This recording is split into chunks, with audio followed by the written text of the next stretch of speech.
This is the Sabbath School lesson for the first quarter, 2022.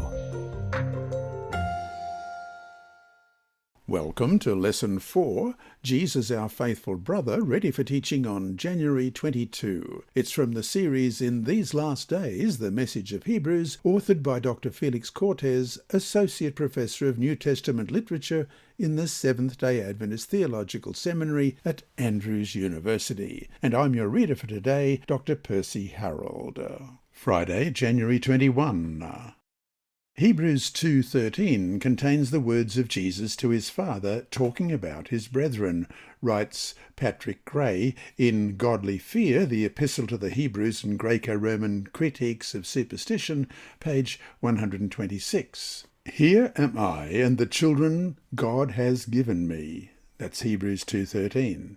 Patrick Gray suggests that Jesus is described here as the guardian of his brothers. The Roman system of tutela imperberum determined that at their father's death, a tutor, often an older brother, became responsible for the care of minor children and their inheritance until they reached the age of majority, thus heightening the older brother's natural duty to take care of his younger siblings. End of quote.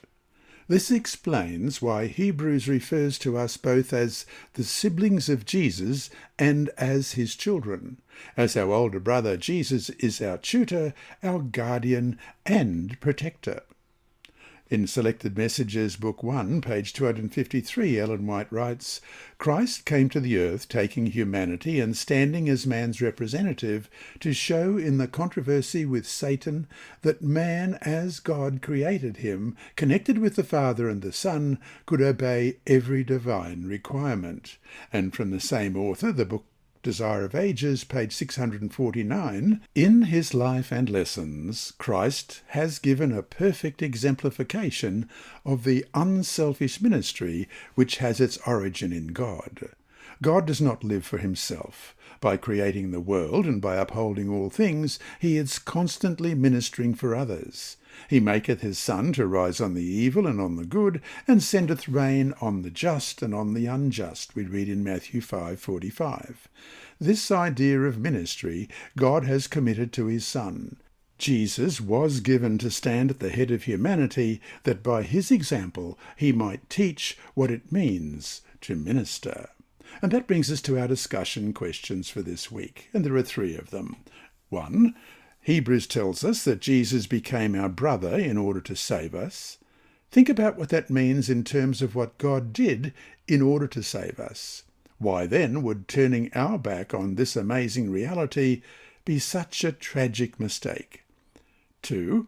Why is it important for us that Jesus was not born sold under sin as we are in Romans 7:14? Let's read that verse. For we know that the law is spiritual, but I am carnal, sold under sin. Think about Moses and why it was important for the Israelites that he was not a slave as they were. How does the story of Moses in a small way help us understand what Jesus has done for us? And 3, dwell more on the role of suffering in our lives. Why must we never think that suffering in and of itself is good, even if sometimes good can come out of it? Inside Story. Our mission story this week is titled Jesus Miracle Doctor, and it's by Andrew McChesney. Sengfet was a highly regarded medical doctor at the largest hospital in one of the provinces of Laos, but he was powerless to cure his son's disease. His adult son came down with the mysterious illness while working in Bangkok, Thailand. The young man was treated by Bangkok physicians, but did not get better. So Dr. Sengfet, not his real name, brought his son back to Laos and treated him at his hospital. The young man's condition, however, did not improve. Fellow physicians suggested seeking treatment at a big hospital in Laos's capital, Vientiane. Dr. Sengfet brought his son to the Vientiane hospital, where he underwent multiple tests. In the end, the physicians could find nothing wrong with his physical health. They concluded that the problem was psychological and that he had suffered a mental breakdown. All the medical tests took more than a year. So Dr. 𝐶𝐎 and his wife spent all their money on their son, but to no avail. If they had known the Bible, they would have been able to relate to the story of the woman with the flow of blood, who had suffered many things from many physicians.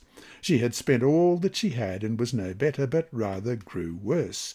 Mark 5:26. They brought their son home, and in a desperation similar to the woman with the blood issue, finally turned to the heavenly physician, Jesus. They prayed in their bedroom for Jesus to heal their son.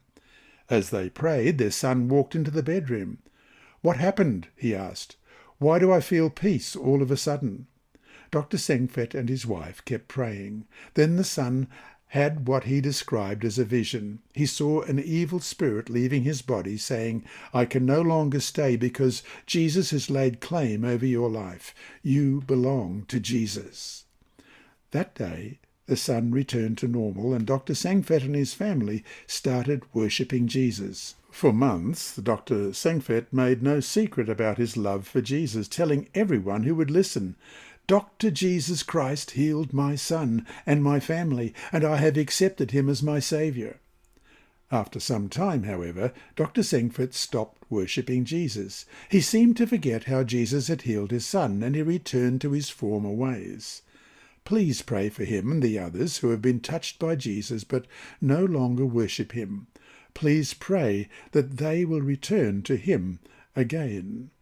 This mission story illustrates some of the challenges that Seventh-day Adventists face in fulfilling the Church's I Will Go strategic plan, including mission objective number 2, to strengthen and diversify Adventist outreach among unreached and under-reached people groups and to non-Christian religions, and spiritual growth objective number 5, to disciple individuals and families into spirit-filled lives. Part of this quarter's 13th Sabbath offering will go toward opening an elementary school in Laos, helping to fulfill mission objective number 4, to strengthen Seventh-day Adventist institutions in upholding freedom, holistic health, and hope through Jesus, and restoring in people the image of God. Learn more at iwillgo2020.org. This lesson was read by Dr. Percy Harrold for Christian Services for the Blind. Sponsored by the Sabbath School Department and distributed through Hope Channel Australia, this podcast is also redistributed by Hope Channel Germany, Christian Record Services for the Blind, and It Is Written. It is also available on SoundCloud and through multiple podcast distributors, including Apple iTunes. Remember, God is always faithful.